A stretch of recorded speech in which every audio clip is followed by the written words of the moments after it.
نحمده ونصلي على رسوله الكريم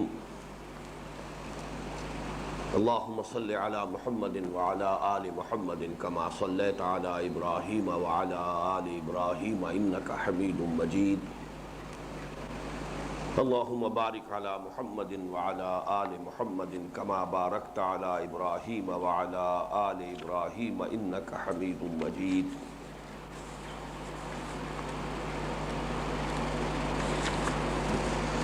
وعن ابی عبد الرحمن عبد اللہ بن مسعود رضی اللہ تعالی عنہ قال حدثنا رسول اللہ صلی اللہ علیہ وسلم وهو الصادق المصدوق ان احدکم یجمع خلقه فی بطن امه 40 یوما نطفہ ثم يكون علقة مثل ذلك ثم يكون مضغة مثل ذلك ثم يرسل إليه الملك فينفخ فيه الروح ويؤمر ب4 كلمات بكتب رزقه وأجله وعمله وشقي أو سعيد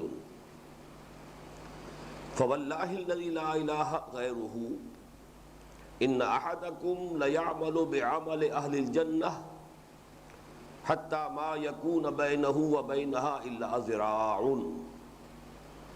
فیسبق علیہ الکتاب فیعمل بعمل اہل النار فیدخلها وان احدکم لیعمل بعمل اہل النار حتی ما یکون بینہ وبینہا الا ذراع فیسبق علیہ الکتاب فیعمل بعمل اہل الجنة فیدخلها رواہ البخاری و مسلم رحمہم اللہ۔ اربعین نبوی میں شامل یہ چوتھی حدیث ایک بہت اہم مسئلے پر ہے، اور بلکہ کہنا چاہیے کہ دو اہم مسائل اس میں زیر بحث آئے ہیں۔ ایک مسئلہ جس کا تعلق ہے علم جنین سے بھی اور حقیقت انسان سے بھی، گویا کہ حکمت اسلامی یا حکمت قرآنی یا حکمت دینی کے اہم ترین دو ابواب، اور دوسرے کا تعلق جو ہے ضمنی طور پر قائم ہوتا ہے مسئلہ جبر و قدر سے، جو کہ نہایت مشکل اور لا ینحل مسئلہ ہے علم کلام کے مسائل میں سے۔ اس کے راوی حضرت عبداللہ ابن مسعود ہیں، جن کی کنیت ہے ابو عبد الرحمن، عن ابی عبد الرحمن عبداللہ ابن مسعود رضی اللہ تعالی عنہ، روایت کیا گیا ابو عبد الرحمن یعنی عبداللہ ابن مسعود رضی اللہ تعالی عنہ سے۔ یہ کبار صحابہ میں سے ہیں، اور بڑے ہی یوں سمجھیے کہ اولین جو ایمان لانے والے ہیں ان میں شامل ہیں، اگرچہ جب یہ ایمان لائے ہیں تو نوجوان تھے، لیکن بالکل ابتدائی دور کے ایمان لانے والے، اور جن کو فقہائے صحابہ کہا جاتا ہے ان میں ان کا بڑا مقام ہے۔ فقہائے صحابہ یعنی وہ صحابہ کہ جن کو دین کے فہم میں سے اللہ تعالیٰ نے خصوصی حصہ دیا تھا، خاص طور پر دین کے جو مسائل ہیں حلال اور حرام کے، قانونی پہلو دین کے، ان میں حضرت عمر رضی اللہ تعالی عنہ، حضرت علی رضی اللہ تعالی عنہ، حضرت عائشہ رضی اللہ تعالی عنہ، حضرت معاذ بن جبل رضی اللہ تعالی عنہ، ان کے ساتھ ساتھ حضرت عبداللہ ابن مسعود بھی ہیں رضی اللہ تعالی عنہ۔ اور ان میں ان کا خاص مقام یہ ہے کہ جسے ہم فقہ حنفی کہتے ہیں، اصل میں وہ فقہ عبداللہ ابن مسعود ہے۔ عبداللہ ابن مسعود کے شاگردوں میں سے ہیں امام نخعی کے جو استاد ہیں امام ابو حنیفہ رحمۃ اللہ علیہ کے۔ تو جو مرویات ہیں عبداللہ ابن مسعود کی، یعنی وہ احادیث کے جس کے راوی ہیں حضرت عبداللہ ابن مسعود، چونکہ یہ جا کر آباد ہو گئے تھے کوفے میں، تو کوفہ جو مرکز بنا علم کا، تو وہ گویا کہ جو علم ہے عبداللہ ابن مسعود کا، اس کا مرکز کوفہ ہے، اور وہیں تربیت ہوئی ہے حضرت امام ابو حنیفہ رحمۃ اللہ علیہ کی۔ تو فقہ حنفی کو کہا جاتا ہے کہ وہ فقہ عبداللہ ابن مسعود ہے رضی اللہ تعالی عنہ۔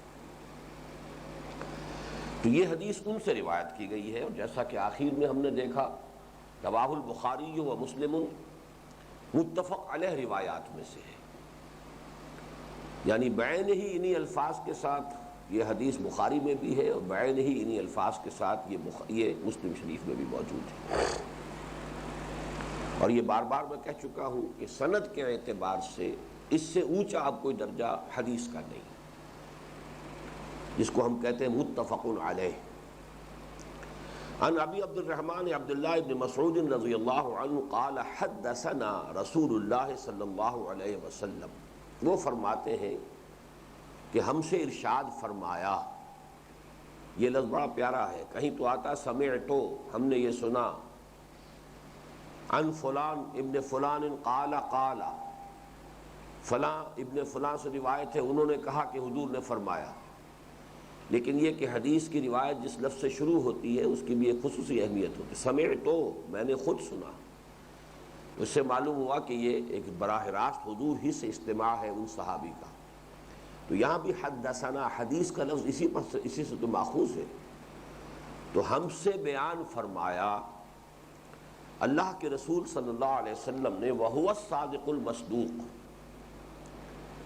اور وہ سچے ہیں اور ان کو سچ تسلیم کیا گیا ہے، ان کا سچ تسلیم کیا گیا ہے، ان کو سچا مانا گیا ہے۔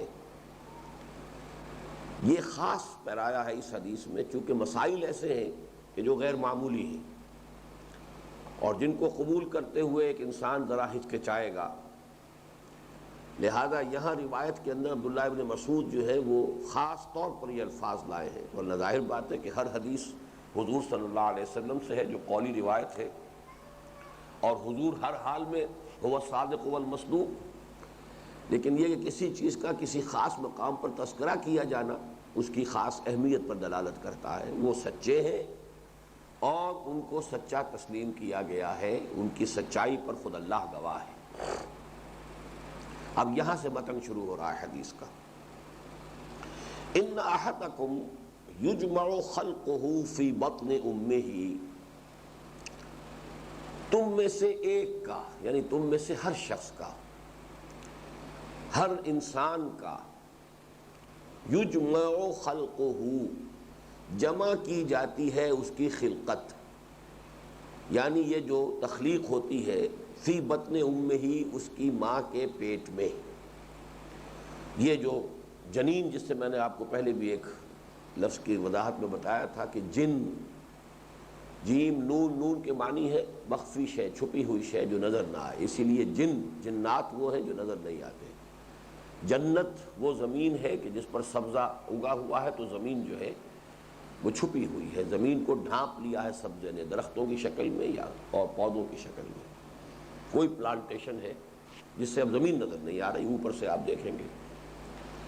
اسی طریقے سے وہ بچہ جو رحم مادر میں ہے، جب تک کہ ولادت نہیں ہو جاتی اس وقت تک وہ جنین ہے، معلوم تو ہے کہ ہے اندر، لیکن یہ کہ دیکھا نہیں جا سکتا، تو وہ جنین کہلاتا ہے۔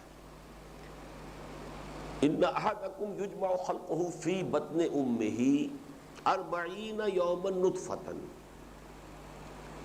40 دن تک نطفے کی شکل میں، ثم یکون علقۃ مثل ذالک، پھر وہ ہو جاتا ہے علقہ اتنی ہی مدت کے لیے، ثم یکون مضغۃ مثل ذالک، اور پھر وہ ہوتا ہے مضغے کی شکل میں اتنے ہی عرصے کے لیے۔ یہ تین الفاظ تو قرآن مجید میں بار بار آئے ہیں۔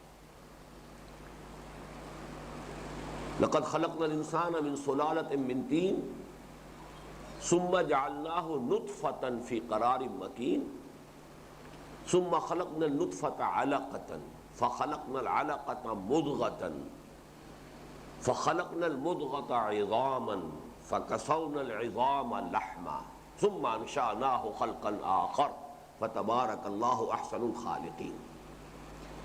یہ آیت بہت اہم ہے۔ اس حدیث کے ساتھ ہمیشہ اس آیت کو، سورہ مومنون کی آیت جو ہمارا منتخب نصاب میں درس ہے، وہ تو ہے ابتدائی 11 آیات پر مشتمل، آیت نمبر 1 تا آیت نمبر 11۔ اس کے بعد آیت نمبر 12 سے یہ بیان شروع ہوتا ہے علم جنین کا۔ اس میں 2-3 جو مرحلے آئے ہیں ان کا تو ذکر حدیث میں نہیں ہے، لیکن 3 مراحل جو قرآن مجید میں بار بار آئے ہیں وہ یہاں پر حدیث میں بھی مذکور ہیں۔ آیت کو پہلے ذہن میں رکھیے، وَلَقَدْ خَلَقْنَا الْإِنسَانَ مِنْ صُلَالَةٍ مِّن طِينٍ، ہم نے انسان کو بنایا گارے کے خلاصے سے، گارے سے کشید کی ہوئی شے سے۔ سلالہ سلہ کہتے ہیں جیسے کہ میان سے تلوار کو کھینچ لی جائے، تو وہ جو تلوار جو میان سے نکال کر اس کو لہرایا جا رہا ہو تو اس کو کہا جائے گا مسلول، کہ اب یہ میان کے اندر نہیں ہے، اب یہ باہر آ گئی ہے۔ تو سلہ ہے کسی چیز کو کسی میں سے کھینچ لینا۔ تو سلالہ کسی شے کا کشید کیا ہوا عرق ہے، جیسے عرق گلاب ہے، آپ نے گلاب کے پھولوں سے اس کا عرق نکال لیا، تو بہت پیارا لفظ ہے یہ۔ مٹی سے نہیں بنایا، مٹی کی سلالہ سے بنایا ہے۔ اب یہ دیکھیے، اب یہ کیمسٹری والوں کے لیے ایک بہت بڑا میدان ہے کہ وہ سلالہ مٹی سے جو کشید کیا گیا ہے اس کی حقیقت پر وہ غور کریں۔ لیکن ظاہر بات ہے کہ پہلا مرحلہ یہی ہے دونوں اعتبارات سے، کہ پہلا انسان بنایا گیا تو بھی مٹی سے بنایا گیا، اور اب ہم جو بنتے ہیں تو ظاہر بات ہے کہ ہم تو رحم مادر میں بنتے ہیں، لیکن یہ کہ اس کے لیے غذا کہاں سے آ رہی ہے؟ رحم مادر میں جو خون پہنچ رہا ہے، جو اس کو غذا پہنچا رہا ہے، وہ سارا کا سارا سلالہ ہے من طین، مٹی ہی سے اناج اگ رہا ہے، مٹی ہی سے پھل اگ رہے ہیں، مٹی ہی سے چاول ہے، مٹی ہی سے گھاس ہے، گھاس کو بکری نے کھایا ہے، بکری کا گوشت ہم نے کھایا ہے، تو آخر کار تو ساری کشید کہاں سے ہو رہی ہے؟ مٹی سے ہو رہی ہے۔ تو یہ دونوں کو کور کر رہا ہے معاملہ۔ تو وَلَقَدْ خَلَقْنَا الْإِنسَانَ مِنْ صُلَالَةٍ مِّن طِينٍ ثُمَّ جَعَلْنَاهُ نُطْفَةً فِي قَرَارٍ مَّكِينٍ، پھر ہم نے اسے ایک نطفے کی شکل دی ہے، اور وہ ایک ٹھہرنے کی جگہ پر ایک مکان میں اس کو رکھا ہے۔ اس کے بھی دونوں معنی ہو سکتے ہیں۔ نطفہ جب تک ایجیکولیٹ نہیں ہوتا، جبکہ وہ مرد اور عورت کا باہمی تعلق ہوتا ہے، اس وقت تک بھی وہ کہیں پر سٹورڈ ہے، ان مرد کے جسم میں سٹورڈ ہے، گویا کہ وہاں پر وہ رکا ہوا ہے۔ پھر جب وہ جاتا تو رحم مادر کے اندر وہ کچھ عرصے رہتا ہے، وہ بھی ایک بڑا فورٹیفائڈ اس کے لیے جگہ ہے، بہت مضبوط جگہ ہے۔ ثم خلقنا النطفة علقة، پھر ہم نطفے کو تخلیق کرتے ہیں علقہ کی شکل میں۔ ثم خلقنا العلقة مضغة، پھر ہم اس علقہ کو شکل دیتے ہیں مضغہ کی۔ ثم خلقنا المضغة فخلقنا المضغة عظاما، پھر ہم اس مضغے میں ہڈیاں بنا دیتے ہیں۔ فکسونا العظام لحما، پھر ان ہڈیوں کے اوپر گوشت چڑھا دیتے ہیں۔ ثم انشأناه خلقا آخر، پھر ہم اسے اٹھاتے ہیں ایک اور ہی اٹھان پر۔ انشا، انشا کہتے ہیں اٹھانا، نشا، نشأۃ الاولی، نشأۃ ثانیہ، نشأۃ جس کو کہتے ہیں نشأۃ علمی جو ہوا یورپ کے اندر، رینائسنس، دوبارہ علم کا ابھار ہوا، علم کا اٹھان ہوا۔ انشاء کہتے ہیں کسی شے کو، اپنے خیال کو باندھنا اور باندھ کر اسے کتاب کی شکل میں یا اسے مضمون کی شکل میں منتقل کرنا، انشاء، کمپوزیشن، انشاء۔ ثم انشأناه خلقا آخر، پھر ہم نے اسے اٹھایا ایک اور ہی تخلیق پر۔ یہ میں بعد میں عرض کروں گا کہ اس سے مراد کیا ہے، اس آیت کو بھی بہت کم لوگوں نے سمجھا ہے۔ بہرحال یہ جو 3 الفاظ ہیں جو کہ بہت کثرت کے ساتھ آئے ہیں قرآن میں، باقی تو یہ جو آیت میں نے آپ کو کوٹ کی ہے یہ تو یوں سمجھیے کہ اس موضوع پر قرآن مجید کا ذروۂ سلام ہے۔ علم جنین پر اور کریشن آف ہیومن بینگ کے موضوع پر اگرچہ قرآن مجید میں اور بھی بہت سے مقامات ہیں، لیکن یہ اس کا ذروۂ سلام ہے۔ سورہ مومنون کے 12ویں آیت سے شروع ہو کر، اب یہ کتنی آیات ہیں یہ میرے ذہن میں نہیں ہے، لیکن یہ کہ بہت سے مقامات پر 3 الفاظ ضرور آتے ہیں، نطفہ، علقہ، مضغہ۔ اس میں سے نطفہ تو وہ منی کا قطرہ ہے جو چاہے پہلے مرد کے جسم میں سٹورڈ تھا اور اس کے بعد جو ہے ایجیکولیشن ہوتی ہے تو پھر وہ عورت کے رحم میں داخل ہوتا ہے. وہ تو ایک بوند، نطفہ بوند کو کہتے ہیں. البتہ علقہ کے لفظ کا بہت غلط ترجمہ ہوتا رہا ہے آج تک. علقہ کہتے رہے ہیں کہ خون، جمے ہوئے خون کی ایک بوند یا پھٹکل، حالانکہ علق عین لام قاف سے کوئی تعلق خون کا نہیں ہے. یہ اصل میں انسانی علم کی کوتاہی کا معاملہ ہے. چونکہ جب بھی کبھی مس کیریج ہو جاتا تھا، ایبارشن ارلی سٹیجز میں ہوتی تھی، تو کیا برآمد ہوتا تھا؟ وہ جمع ہوا خون کا لوتھڑا. تو لوگوں نے یہی سمجھا کہ اصل میں اسی کو علقہ کہا گیا ہے، حالانکہ علقہ عین لام قاف سے کوئی تعلق خون کا، کسی شے کے جمع ہونے کا کوئی تعلق نہیں. لیکن یہ ایک بڑی اہم مثال ہے کہ قرآن مجید کے حقائق تک ذہن انسانی، جو ہر دور میں اس کی اپنی ایک لمیٹیشن ہے، اس سے آگے نہیں جا سکتا. انسانی ذہن کی تو ایک لمیٹیشن ہے نا. قرآن کا علم جو ہے وہ تو بے پناہ ہے، لا انتہا ہے. تو اس اعتبار سے اس کو کہاں تک آپ اپروچ کر سکیں گے؟ وہ آپ کی اپنی لمیٹیشن کے اوپر اس کا سارا دار و مدار ہے. آپ کا ذہن وسیع ہے تو وسیع تر مفہوم آپ کے ذہن میں آ جائے گا. آپ کا ذہن عمیق ہے تو عمیق تر مفہوم بھی آپ کے ذہن میں آ جائے گا. آپ کا ذہن ہی محدود سا ہے اور سطحی سا ہے تو آپ سطحی سا ہی مفہوم اس سے اخذ کریں گے. تو یہ سائنٹیفک فینومینا کے ضمن میں خاص طور پر یہ بات نوٹ کرنے کی ہے کہ جب تک کہ ذہن انسانی وہاں تک نہیں پہنچا تھا تو یہ ایک مجبوری تھی. جیسے ذوالقرنین، اب کون تھے ذوالقرنین؟ سوائے سکندر اعظم کے کوئی آدمی ایسا نظر ہی نہیں آیا مفسرین کو کہ جس نے بڑی فتوحات کی. اب سکندر اعظم کو شمار کر لیں یا پھر اٹیلا کو شمار کر لیں، اور کون ہے تاریخ کے اندر؟ ذوالقرنین، کیخورس، کیخسرو. اب اس کی شخصیت جو ہے وہ ابھی پردہ خفا میں تھی، ابھی وہ ظاہر ہوئی نہیں تھی. وہ تو ایران میں کھدائیاں ہوئیں اور پھر نئی تحقیق ہوئی، اور وہاں سے پھر یہ کہ وہ مجسمہ بھی برآمد ہو گیا کہ جس میں تاج کے اندر 2 سینگ لگے ہوئے ہیں. تصویر برآمد ہو گئی. معلوم ہوا کہ یہ تھا، یہ ایران کی سلطنت کا بانی مبانی کیخسرو یا سائرس، اور اس کی ساری تاریخ کے اوپر ذوالقرنین کی جو شخصیت ہے، اس کی جو ڈسکرپشن قرآن میں آئی ہے 100% منطبق ہو گئی. لیکن یہ پہلی مرتبہ مولانا ابوالکلام آزاد رحمہ اللہ نے اس کو واضح کیا ہے. چنانچہ جنہیں اس کو پڑھنا ہو تفصیل سے، وہ ان کی تفسیر جو ہے ترجمان القرآن، تفسیر تو اسے کہنا نہیں چاہیے، اس میں سورہ کہف کے جو مباحث ہیں وہ بڑے اہم ہیں. یاجوج ماجوج پر بھی اسی میں انہوں نے گفتگو کی ہے، اصحاب کہف پر گفتگو کی ہے، اور اس میں وہ پوائنیئر سمجھیے کہ ان نئے اکتشافات کے حوالے سے قرآن کے ان تاریخی موضوعات کو واضح کرنے میں ان کا ایک بڑا کنٹریبیوشن ہے. اسی طرح کا معاملہ لفظ علقہ کا ہے. اب جدید جو اس کی تشریح کی جا رہی ہے وہ یہ ہے کہ علقہ کہتے ہیں متعلق ہو جانا. معلق شے ہے جو لٹکی ہوئی ہو. معلق عین لام قاف علاقہ، تعلق، یہ سب اسی سے بنا ہے نا، کسی چیز سے متعلق ہو جانا. اور معلق کہتے ہیں لٹکی ہوئی شے، معلق ہے، آسمان سے معلق ہے، چھت سے معلق ہے. علقہ اصل میں اسی نطفے کی وہ کیفیت ہے جب یہ رحم مادر کی دیوار کے ساتھ چمٹ کر اور پھر ایک لوتھڑے کی شکل میں لٹک جاتا ہے. جیسے جونک ہوتی ہے، جونک اگر کہیں لگ جائے تو وہ اپنے وہ جو منہ ہے وہ اس کو اس انسان کی جو کھال ہے اس کے ساتھ چپکا لیتی ہے، گاڑ لیتی ہے اس میں، اور پھر خون چوستی ہے، موٹی ہوتی جاتی ہے. جونکیں لگائی جاتی ہیں علاج کے طور پر بھی.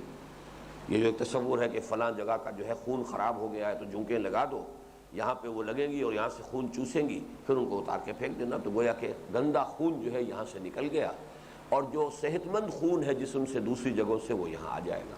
تو جونکوں کا یہ علاج ہوتا تھا. تو جس طریقے سے جونک ہوتی ہے کہ جو کسی کے جسم کے ساتھ چمٹ گئی ہو اور اس کا خون چوس کر موٹی ہو رہی ہو، ایسے ہی یہ علقہ ہو جاتا ہے رحم مادر جو ہے اس کی دیوار کے ساتھ اپنے آپ کو چپکا کر، اور اس سے وہ خون چوس کر اور اس سے ساری غذا حاصل کر کے اپنی جو ڈیولپمنٹ ہے اس کو شروع کرتا ہے. تو معلق ہے. تیسرا لفظ ہے مضغہ. مضغہ کہتے ہیں کوئی ایسا گوشت کا لوتھڑا جس کو چبایا گیا ہو دانتوں کے درمیان، پوری طرح بس دانتوں کے نشان پڑ گئے ہوں اس پہ، وہ کٹ نہ سکا ہو. بعض اوقات ایسا ہوتا ہے اتنا سخت ہوتا ہے گوشت کہ آپ نے اس کو چبانے کی کوشش کی تو آپ کے دانتوں کے نچلے اور اوپر کے دانتوں کا امپریشن تو اس پہ آ گیا، لیکن یہ کہ آپ وہ کٹ نہیں سکا آپ کے دانتوں سے، تو اس طرح کی کسی شے کو کہا جائے گا مضغہ۔ یہ تین الفاظ ہیں کہ جن پر ڈاکٹر کیتھل مور، یہ جو اس وقت دنیا کا ٹاپ سائنٹسٹ ہے ایمبریولوجی میں، کینیڈا کا ہے، اور اس کی ٹیکسٹ بکس جو ہے پوری دنیا میں ایمبریولوجی پر سب سے زیادہ سٹینڈرڈ کتاب سمجھی جاتی ہے، تو اس نے باقاعدہ یہ کر کے دکھایا۔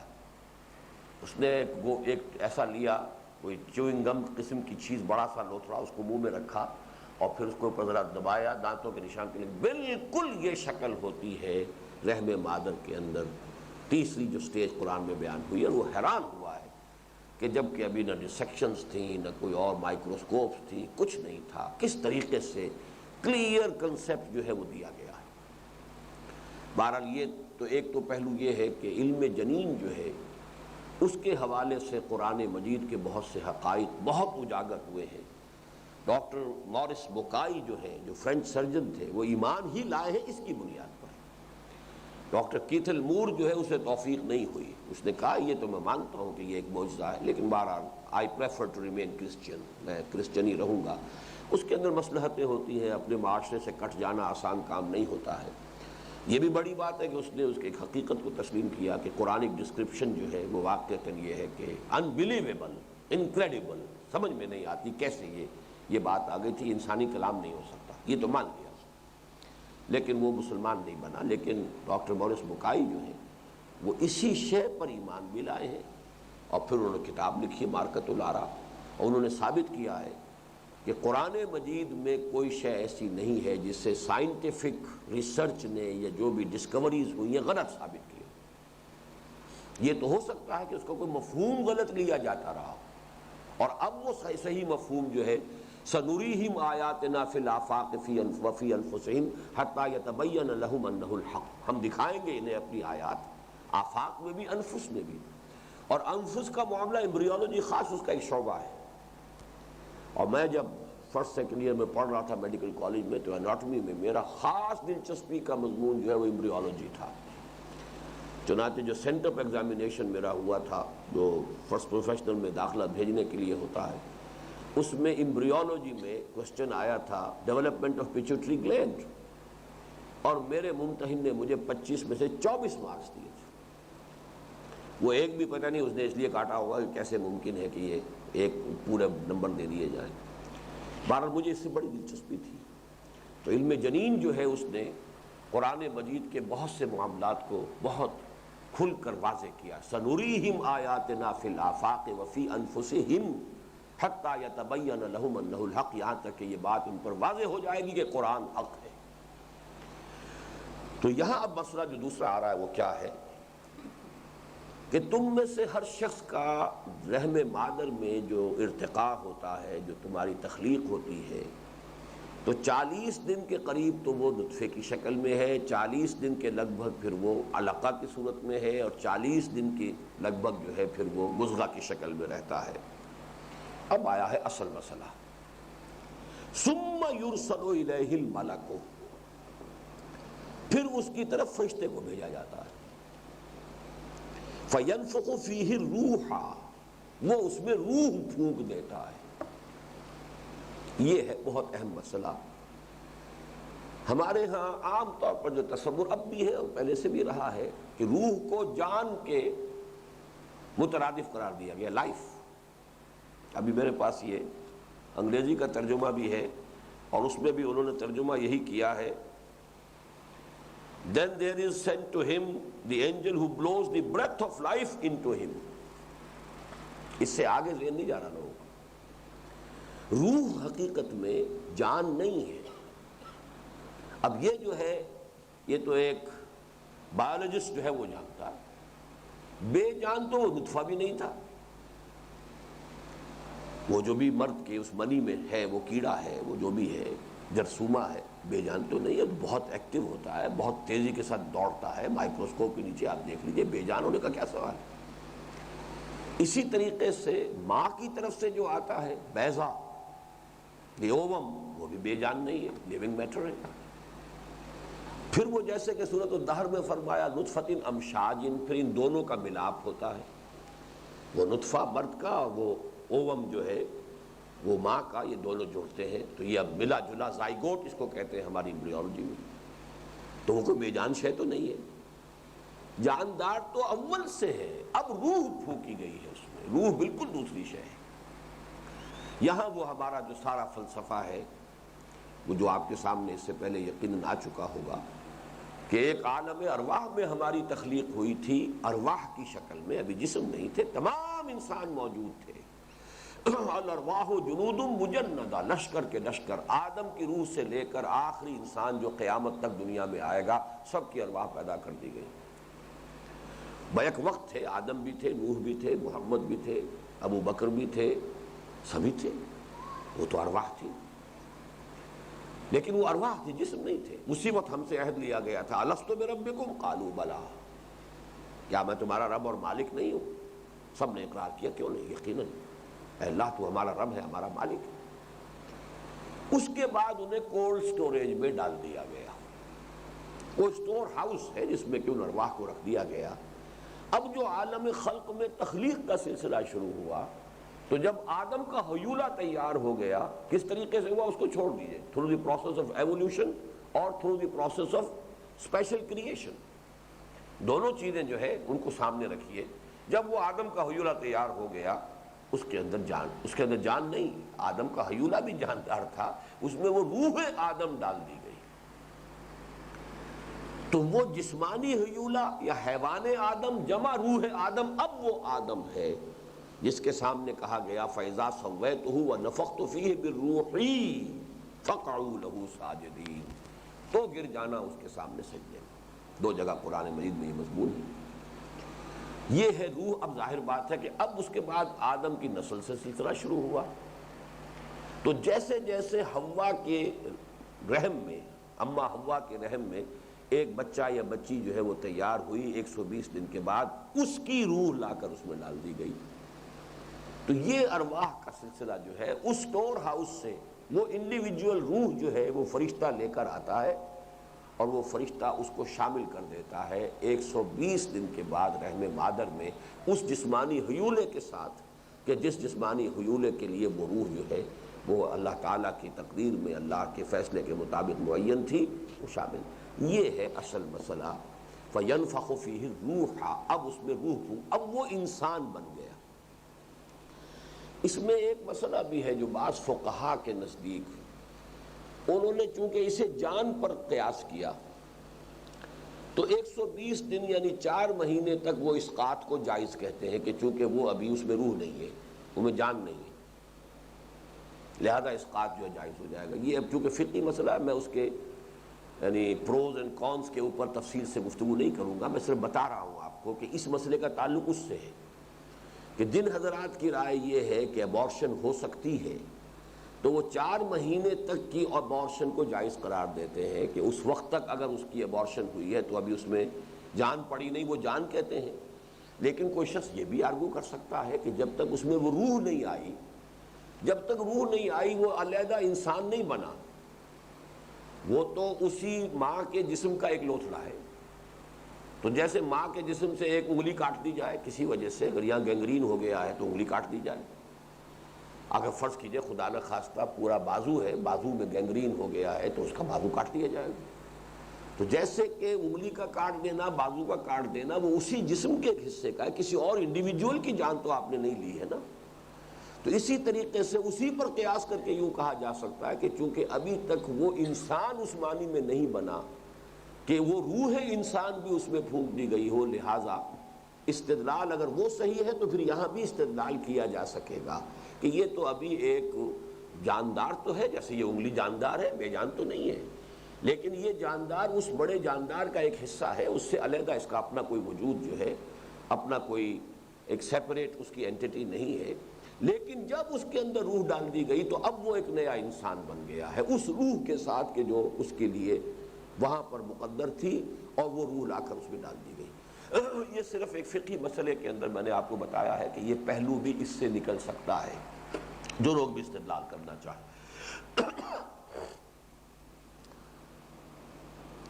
ان احدکم یجمع خلقہ فی بطن امہ 40 یوما نطفۃ ثم یکون علقۃ مثل ذلک ثم یکون مضغۃ مثل ذلک ثم یرسل الیہ الملک فینفخ فیہ الروح ویؤمر باربع کلمات، اور اس کے بعد پھر حکم دیا جاتا ہے اسے 4 چیزوں کے لکھ دینے کا. یعنی فرشتہ جو ہے، یہاں یؤمروں کا جو چیز ہے وہ فرشتہ بھی یہاں پہ مراد ہو سکتا ہے، فرشتہ ہی مراد ہے. وہ لکھ دیتا ہے بکتب رزقہ. اب یہاں پر شاید اس کتاب میں کچھ مختلف الفاظ آئے ہیں، فیکتبو شاید لکھا ہوا ہے، لیکن اصل جو ہے متن بکتب رزقہ.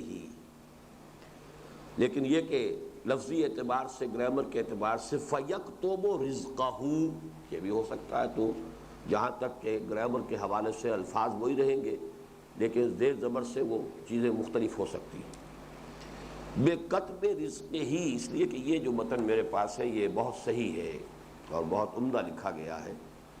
اس میں ہے بکتب رزقہ و اجلہ و عملہ و شقی او سعید. 4 چیزیں لکھ دی جاتی ہیں. اس کا رزق، اس سے کیا کچھ ملنا ہے اس دنیا کے اندر، کیا کچھ مقدر ہے اس کے لیے، کیا کچھ طے کر دیا گیا ہے، کیا چیز اس کو ملنی ہے. وہ اجلہ ہی، اور اس کی عمر، وقت معین کب تک کے لیے اس کو مہلت ہے اس دنیا میں رہنے کی. وہ عملہ ہی، اس کا عمل بھی، وہ کیا کمائے گا، کیا اس کے اعمال ہوں گے، کیا اس کا کردار ہوگا. وہ شقی اور سعید، اور یہ بھی کہ آیا وہ بدبخت ہے یا خوش بخت ہے، سعید ہے، سعادت مند ہے، خوش قسمت ہے. یہ 4 چیزیں لکھ دی جاتی ہیں. اب یہاں بڑا ٹیڑھا مسئلہ آ گیا، اور وہ اب آ گیا جبر و قدر کا مسئلہ کہ اگر یہ چیزیں لکھ دی گئی ہیں تو اس کا تو مطلب یہ ہے کہ اب ہر انسان جو ہے مجبور ہے، اور ہر انسان جو ہے اس اعتبار سے جو کچھ اس کے لیے اللہ کی طرف سے لکھ دیا گیا ہے وہی کام کر رہا ہے. تو اب کیسا ثواب اور کیسا عذاب، بدلہ کس کا، سزا کس کی، یہ چیز تو لکھ دی گئی. تو یہ جو ایک فلسفے کا بہت اہم مسئلہ ہے، بڑا ٹیڑھا مسئلہ، جبر و قدر. آیا انسان قادر ہے جو چاہے کرے، یا مجبور ہے کہ وہی کچھ کرتا ہے جو اس کے لیے پہلے سے طے کر دیا گیا ہے. منطقی طور پر قادر ہے تو مستوجب جزا و سزا ہے، پھر تو اسے جزا یا سزا ملنی چاہیے. صحیح کام کیا تو اسے جزا ملے، برا کام کیا تو سزا ملے. اور اگر وہ مجبور ہے تو پھر ظاہر بات ہے کہ کسی جزا و سزا کا سوال نہیں. ناحق ہم مجبوروں پر یہ تہمت ہے مختاری کی، جو چاہے ہیں آپ کرے ہیں، ہم کو اعظم بدنام کیا، ہم کو عبث بدنام کیا. اب یہ جو ہے مجبوری، اور یہ شاعری کا بھی ایک بڑا اہم موضوع رہا ہے، فلسفے کا اہم موضوع ہے. قرآن مجید میں کہیں تو ایسی آیات آ جاتی ہیں کہ جس میں انسان کے خود قادر ہونے کی طرف رجحان غالب. فمن شاء فلیؤمن ومن شاء فلیکفر، جو چاہے ایمان لائے، جو چاہے کفر کرے. بعض جگہ یہ معلوم ہوتا ہے کہ نہیں، تو اللہ تعالیٰ کی طرف سے ہے. وما تشاءون الا ان یشاء اللہ، تمہارے چاہے کچھ ہو ہی نہیں سکتا جب تک کہ اللہ نہ چاہے. تو یہ جو ہے علم کلام کا، فلسفے کا مشکل ترین موضوع ہے، مسئلہ جبر و قدر. پہلی بات تو اس کے ضمن میں یہ جان لیجئے، مسئلہ جبر و قدر پر چونکہ ہمارے ایمانیات میں بھی شامل ہے، والقدر خیر ہی و شر ہی، یہ ہم جو حدیث جبرائیل ہے اس میں پڑھ چکے ہیں. وَتُؤْمِنَ بِالْقَدْرِ خَيْرِهِ وَشَرِّهِ، تم ایمان رکھو قدر پر، تقدیر پر، اس کے خیر پر بھی، اس کے شر پر بھی. تو یہ چونکہ آرٹیکل آف فیتھ میں سے ہے، تو آرٹیکل آف فیتھ میں کوئی چیز ایسی شامل نہیں ہو سکتی کہ جو انسان کے تصور سے یا انسان کی ذہن کی گرفت میں آنے سے بالکل باہر کی شے ہو. یہ تو نہیں ہو سکتا. پورا نہ آئے لیکن کچھ نہ کچھ تو اس کو آنا چاہیے، تبھی اس انسان جو ہے اس کے ماننے پر مکلف ہوگا، ورنہ تو ماننے پر مکلف نہیں ہو سکتا. تو یقیناً اس کا فہم تو حاصل ہو سکتا ہے. البتہ اس پر جب بحث کی جائے گی تو الجھ جائے گا. گفتگو جب آپ کریں گے اس میں یہ کہ یقیناً کوئی ایسی الجھن پیش آ جائے گی کہ پھر آپ الجھ کر رہ جائیں گے، مسئلہ جو ہے سلجھے گا نہیں۔ ایک معمہ ہے سمجھنے کا نہ سمجھانے کا، اس میں یہ ہے کہ بحث سے سختی کے ساتھ روک دیا گیا۔ میں وہ آپ کو حدیث سنا دینا چاہتا ہوں۔ یہ حدیث جو ہے یہ ترمذی، جامع ترمذی کی روایت ہے، عن ابی ہریرہ رضی اللہ تعالی عنہ قال خرج علینا رسول اللہ صلی اللہ علیہ وسلم ونحن نتنازع فی القدر، کہ ایک روز ایسا ہوا کہ حضور صلی اللہ علیہ وسلم برآمد ہوئے اپنے حجرہ مبارکہ سے، ہم بیٹھے ہوئے تھے مسجد میں اور ہم جھگڑ رہے تھے قدر کے بارے میں۔ نتنازع، تنازع ہو رہا تھا، مناظرہ ہو رہا تھا، بحث و نزاع ہو رہا تھا فی القدر، تقدیر کے بارے میں۔ فغضب، تو حضور اس پر غضبناک ہوئے، آپ کو غصہ آیا۔ حتی احمر وجہہ، اور اتنا غصہ آیا کہ آپ کا چہرہ سرخ ہو گیا۔ حتی کأنہا فقع فی وجنتہ حب الرمان، یہاں تک آپ کا غصہ بڑھا، چہرہ اتنا سرخ ہو گیا کہ ایسے محسوس ہوا جیسے آپ کے دونوں گالوں میں جو انار ہوتا ہے، سرخ انار، اس کا عرق نچوڑ دیا گیا ہے، یعنی اتنے سرخ ہو گئے آپ کے گال کہ جیسے وہ سرخ انار کا جو ہے وہ اس کا جوس، اس کا عرق جو ہے وہ آپ کے دونوں چہروں، دونوں گالوں پر یہ گویا کہ نچوڑ دیا گیا۔ فقال، آپ نے اس غصے کی حالت میں فرمایا، اب ھذا امرتم، کیا تمہیں اس بات کا حکم دیا گیا؟ ام بھذا ارسلت الیکم، یا کیا میں اس کام کے لیے تمہارے پاس بھیجا گیا ہوں؟ انما ہلک من کان قبلکم حین تنازعوا فی ھذا الامر، کان کھول کر سن لو، تم سے پہلے جو لوگ تھے وہ ہلاک ہو گئے جب انہوں نے اس معاملے کے اندر بحثیں شروع کی۔ عزمت علیکم، عزمت علیکم، دیکھو میں تمہیں تاکید کر رہا ہوں، میں تمہیں تاکید کر رہا ہوں، میں تمہیں تاکیدی حکم دے رہا ہوں، اللہ تنازعوا فیہ، اس معاملے کے اندر آپس میں جھگڑو نہیں۔ رواہ الامام الترمذی رحمہ اللہ۔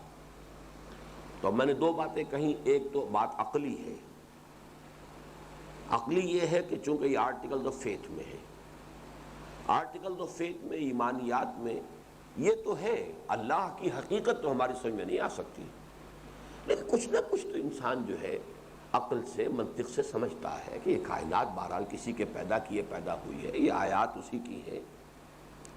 اس کی ذات کو نہ سمجھ سکے، اس کی صفات کو تو کچھ سمجھتے ہیں کہ اللہ کل شیء قدیر ہے، بکل شیء علیم ہے، العزیز ہے، الجبار ہے، یہ ساری چیزیں تو کچھ نہ کچھ تو سمجھ میں آتی ہیں۔ اسی طریقے سے نشأۃ ثانیہ، دوبارہ اٹھنا، باعث بعد الموت سمجھ میں آتا ہے، زمین مردہ ہو جاتی ہے پھر دوبارہ زندہ ہو جاتی ہے، تو انسان جس نے پہلی مرتبہ پیدا کیا ہے کیا وہ دوبارہ پیدا نہیں کر سکتا؟ الیس ذلک بقادر، کیا وہ اس پر قادر نہیں؟ الا ان یحیی الموتى، کہ مردہ کو زندہ کر دے۔ اسی طریقے سے وہی فرشتہ، جبرائیل، یہ سب سمجھ میں آنے والی کسی نہ کسی درجے، اگرچہ فرشتے کی بھی حقیقت ہم نہیں سمجھ سکتے۔ فرشتوں کو اس کی اصل ملکی شکل میں حضور نے صرف 2 مرتبہ دیکھا ہے، حضور نے صرف 2 مرتبہ دیکھا ہے، تو کون دیکھے گا وہ؟ تو اس حوالے سے جو جتنے بھی ایمانیات کے جتنے موضوعات ہیں ان کا کچھ نہ کچھ تصور تھا، کچھ نہ کچھ انسان کے فہم سے اس کا کچھ نہ کچھ رابطہ قائم ہوتا ہے، اگرچہ اس کی کل حقیقت ہم نہیں جان سکتے۔ تو بالکل اسی طرح یہ مسئلہ بھی کچھ نہ کچھ سمجھ میں آنا چاہیے، چونکہ ہم اس کا احاطہ نہیں کر سکتے، کل کو نہیں سمجھ سکتے، لہذا بحث کریں گے تو الجھ جائیں گے۔ اسی لیے کہا گیا ہے کہ اللہ تعالیٰ کی صفات میں غور کرو، آلاء اللہ میں غور کرو، اس کی ذات میں غور مت کرو۔ وہ میں آپ کو شعر سنا چکا ہوں، حضرت ابوبکر صدیق رضی اللہ تعالیٰ عنہ نے فرمایا کہ العجز عن درک الذات ادراک، اللہ تعالیٰ کی ذات کے ادراک سے عاجز ہو جانے کا جب احساس ہو جاتا، بس یہی ادراک ہے۔ تو دل میں تو آتا ہے، سمجھ میں نہیں آتا، بس جان گیا میں تیری پہچان یہی ہے، سمجھ میں نہیں آتا، دل میں آتا ہے کہ ہاں ہے۔ ہست دور بینان بارگاہ الست، جس پہ این برداند کے ہست ہے کوئی نہ کوئی، اور وہ کوئی نہ کوئی کیا ہے، کیسا ہے، وہ اس کی ذات کو ہم نہیں جانتے، صفات سے ضرور کچھ نہ کچھ ہمارا تصور ہے۔ تو اسی طریقے سے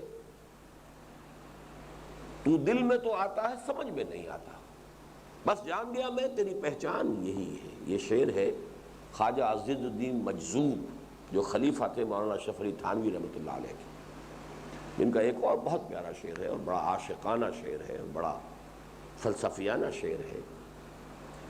اب تو آجا اب تو خلوت ہو گئی، ہر تمنا دل سے رخصت ہو گئی۔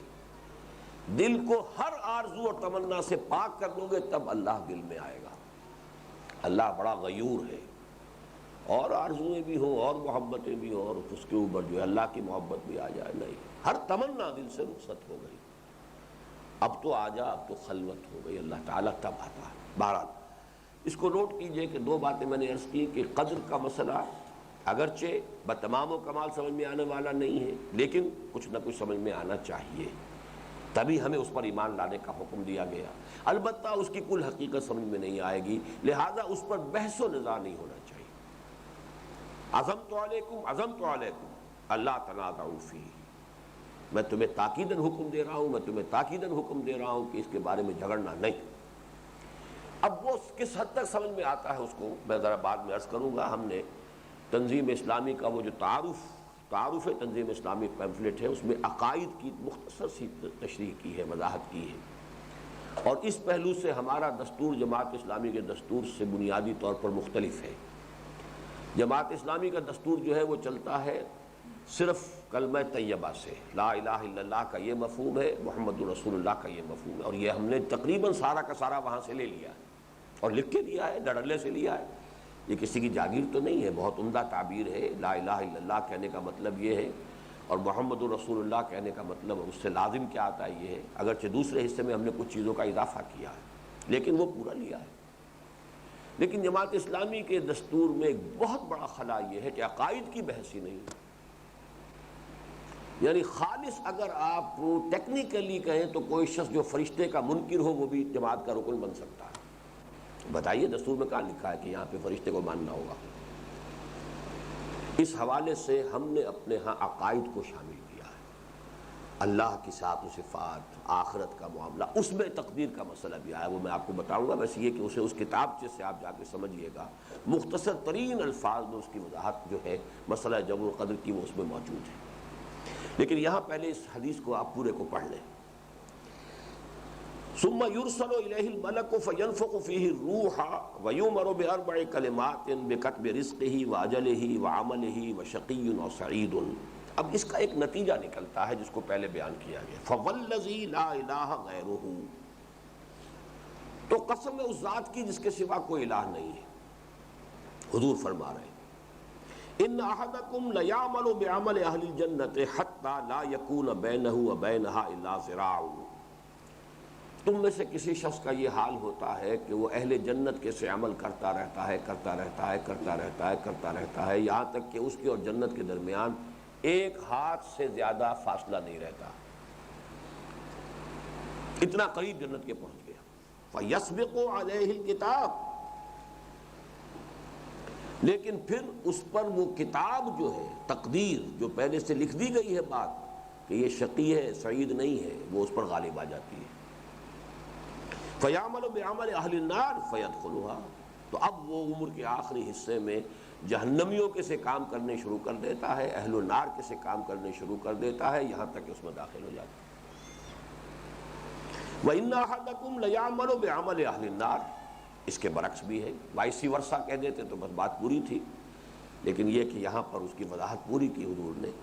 تم میں سے کوئی شخص ایسا بھی ہو سکتا ہے کہ جو جہنمیوں کے سے کام کرتا رہے حتی لا یکون بینہ وبینہا الا ذراع، اس درجے وہ جہنمی بن چکا ہو کہ اس کے اور جہنم کے درمیان بس ایک ہاتھ کا فاصلہ رہ جائے۔ فیسبق علیہ الکتاب، پھر اس کے اوپر نوشتہ غالب آ جاتا ہے۔ فیعمل بعمل اہل الجنہ، پھر وہ عمل کرتا ہے جنت والوں کے سے عمل، فیدخلھا، اور اس میں داخل ہو جاتا ہے۔ گویا کہ حضور نے اس مثال کے ذریعے سے اس مسئلے کی جو مشکل ترین پروپوزیشن ہو سکتی ہے اس کو سامنے رکھ دیا۔ مشکل ترین پروپوزیشن ہے یہ، ایک شخص ساری عمر، فرض کیجئے 100 برس کی عمر تھی، 99 برس تک وہ اہل جنت کے کام کرتا رہا، 100ویں برس میں آ کر اور اس کی کچھ ایسی مت ماری گئی یا کچھ ہو گیا، بظاہر تو ہم یہی کہیں گے کہ اب وہ جہنمیوں میں سے کام شروع کر دیا اور وہ گیا جہنم میں گیا۔ آج کی خبر سن کے میں حیران رہ گیا ہوں، علامہ زاہد الراشدی شیعہ ہو گئے۔ یہ تو اس سے بامب شیل جی، یہ وہ نہیں ہے؟ اچھا ہے، اچھا اللہ کا شکر ہے، تو خل کوئی اور ہوں گے پھر وہ۔ زاہد الراشدی تو گجرانوالے والے تو بڑی بڑی شخصیت ہے اہل سنت کی، خیر چھوڑیے۔ لیکن یہ کہ یہ مثال انہونی بات نہیں ہے، یہ قرآن مجید میں جو تذکرہ ہے بلعام بن باعورہ، اگرچہ اس کا نام نہیں قرآن مجید میں آیا ہے، سورہ اعراف میں ہے، ایک شخص ہے آتیناہ آیاتنا، ہم نے اسے اپنی آیات عطا کی تھی، وَلَوْ شِئْنَا لَرَفَعْنَاهُ بِهَا، ہم چاہتے تو اور اسے اونچا اٹھاتے، اس کا مقام اور بلند کرتے، وَلَكِنَّهُ أَخْلَدَ إِلَى الْأَرْضِ، وہ زمین کے اندر ہی دھنستا چلا گیا۔ اور جو اس کی تفصیل تورات میں آتی ہے وہ یہ ہے کہ اس عمر میں بڑا زاہد و عابد ولی اللہ، بہت اونچا انسان، عالم فاضل، لیکن یہ کہ خاص وقت میں آ کے ایک عورت کے کسی اس طرح کے اغوا کے اندر جو ہے وہ پھنسا ہے کہ پھر سارا زہد اور سارا تقوی اور ساری دینداری، سارا علم، سارا فضل ختم۔ تو ہو سکتا ہے قرآن مجید میں مثال موجود ہے۔ تو یہاں پر جو ہے جیسا کہ میں عرض کر رہا تھا کہ مشکل ترین جو پروپوزیشن ہو سکتی اس مسئلے کی وہ حضور نے بیان کر دی۔ اب آپ یہ سمجھ لیجئے کہ اصل مسئلہ ہے کیا۔ دیکھیے، دو الفاظ میں چاہتا ہوں کہ آپ انگریزی کے حوالے سے اچھی طریقے سے ذہن نشین کر لیں۔ ایک ہے پری نالج، کسی شے کا علم پہلے ہونا، وقوع سے قبل اس کا علم ہونا۔ ایک ہے پری ڈیسٹینیشن، مجبوری کسی شے کی تقدیر کا تعین کر دینا کہ ہی اور شی از ڈیسٹنڈ ٹو ڈو اٹ، اسے لا محالہ یہ کرنا ہے۔ جبر کے لیے جو انگریزی کی اصطلاح ہے فلسفے کی، وہ پری ڈیسٹینیشن ہے۔ Preknowledge is something else, predestination is something else. اگرچہ ان کے ڈانڈے مل جاتے ہیں، بس ان دونوں کو علیحدہ علیحدہ سمجھ لیا جائے تو سارا مسئلہ حل ہو جاتا۔ سادہ سی مثال ہے کہ ایک بچے کے سامنے آپ نے گیند پھینکی، آپ کہہ سکتے ہیں بچہ ادھر متوجہ ہوگا، یو نو اٹ، لیکن بچہ اپنی مرضی سے متوجہ ہوگا، آپ کے کہنے سے، آپ کے جبر سے نہیں ہوگا۔ Only you could guess it, آپ کا اندازہ ہوگا۔ ہو سکتا ہے اسی وقت بچے کی توجہ کسی اور طرف ہو جائے، وہ ادھر متوجہ ہی نہ ہو۔ ہمارا جو گیس ہے یا پری نالج ہے وہ غلط ہو سکتا ہے، اللہ کا پری نالج غلط نہیں ہو سکتا، بس اتنا فرق ہے۔ لیکن ہر انسان جو کچھ کرتا ہے وہ اپنے فیصلے سے کرتا ہے، اللہ کو معلوم ہے کہ وہ کیا کرے گا۔ Preknowledge doesn't necessarily mean predestination, بس یہ جملہ لکھ لیجئے تو کبھی آپ کو اس مسئلے کے اندر کبھی کوئی دقت نہیں ہو۔ Preknowledge does not necessarily mean predestination, it might mean predestination also, لیکن یہ لازم و ملزوم نہیں ہے۔ اس کو ہم اردو میں ڈھالیں گے تو وہ پری نالج کا جو ہے علم قدیم، یہ ذرا بات سمجھ میں نہیں آئے گی، انگریزی کا لفظ بہتر ہے پری نالج۔ پری نالج پری ڈیسٹینیشن کو مستلزم نہیں ہے، پری نالج اور پری ڈیسٹینیشن لازم و ملزوم نہیں ہے۔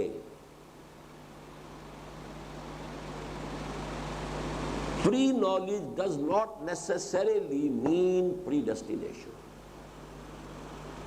اللہ کا پری نالج ہے کہ کوئی کیا کرے گا، اور وہی اصل میں قرآن مجید میں جو آتا ہے کل شیء عنده فی ام الکتاب، کہیں کتاب میں آتا ہے، ہر چیز لکھی، وہ کتاب اللہ تعالیٰ کے علم کی کتاب ہے، ہر شے لکھی ہوئی ہے، یہ کرے گا، لیکن وہ کرتا ہے اپنے فیصلے سے۔ انا ہدیناہ السبیل اما شاکرا و اما کفورا، ہم نے اسے راستے کی ہدایت دے دی ہے، راستہ کھول دیا ہے اس کے سامنے، اب وہ چاہے تو ناشکرا ہو جائے، چاہے تو شکر گزار ہو جائے۔ فمن شاء فلیؤمن ومن شاء فلیکفر، لیکن اللہ کو معلوم ہے کہ یہ ایمان لائے گا اور یہ ایمان نہیں لائے گا، یہ دوسری بات ہے۔ وہ کیا کرے گا یہ اللہ کے علم میں ہے، لیکن یہ اس کی وجہ سے مجبور ہو کر وہ نہیں کر رہا ہے، لیکن ظاہر بات ہے کہ اللہ کا علم غلط نہیں ہو سکتا۔ بس اس مسئلے سے بات سمجھ میں آ جاتی ہے۔ اب دیکھیے ہم اس کی توجہ یوں کریں گے، آخری جو مشکل ترین مثال آئی ہے، ایک شخص کی اندرونی شخصیت کچھ اور ہوتی ہے، کچھ ظاہری اور معاشرتی یا وقتی اسباب کے تحت اس نے لبادہ کوئی اور اوڑھ رکھا ہے،